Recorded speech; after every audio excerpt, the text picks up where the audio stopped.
Thank you for that observation, and the chair totally agrees with you. The chair now recognizes the gentleman from North Carolina, Mr. Edwards. More questions?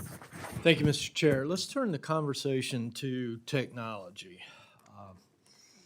Something I think we don't spend nearly enough time talking about. And when I look at your budget request and the historical spending, I see that the Federal Judiciary spends, let's call it about $1 million a year, which doesn't seem like a whole lot of money, but I know that often money towards technology goes into a big old black hole.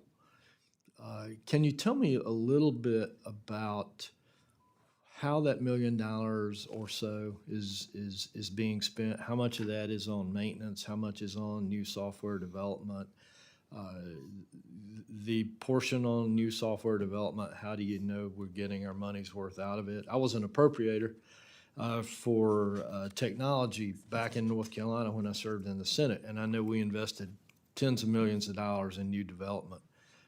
Years later, we'd run into a roadblock and realize we've wasted all the new development money that we had, and we had to start over again. I'm just curious, are you finding those types of issues? So when it comes to the JITF funding, how is that being spent? What are your concerns? Okay, thank you for clarifying that, Congressman Edwards. If I understand, you're asking in particular about our money into JITF. Let's start with that. Okay. And then tell me if there's something else that I'm not looking at. As opposed to some of our cybersecurity efforts and the Yeah, 5-year plan. separate from cybersecurity. Okay, thank you for that clarification. So our systems are becoming obsolete. And for years, we did not put money into IT. Common story. Yes, yeah. But for a long time, people thought IT was oh, I need my printer fixed.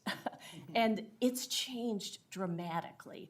But for years, and because we try to be good stewards of the money, we put our priority elsewhere. And as a result of that, we lost people in IT, and our systems have become obsolete. So the money that goes to our IT account is going really to rebuild those systems and to modernize them, and along with that modernization comes security.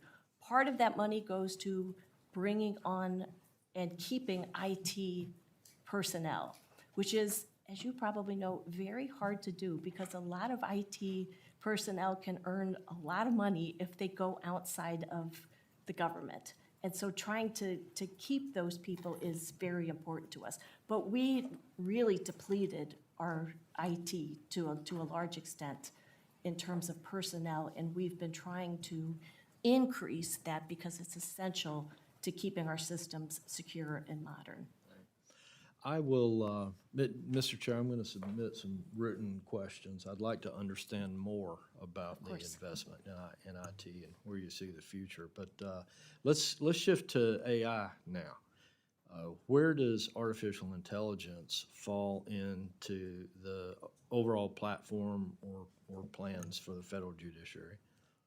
So the director, and maybe I'll let you answer this, has put together an AI task force.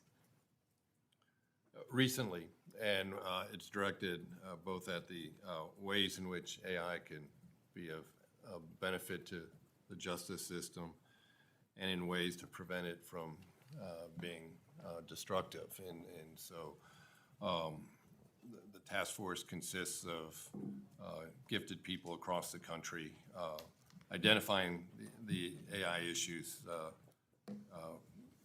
that we deal with now and hopefully anticipating them in the future.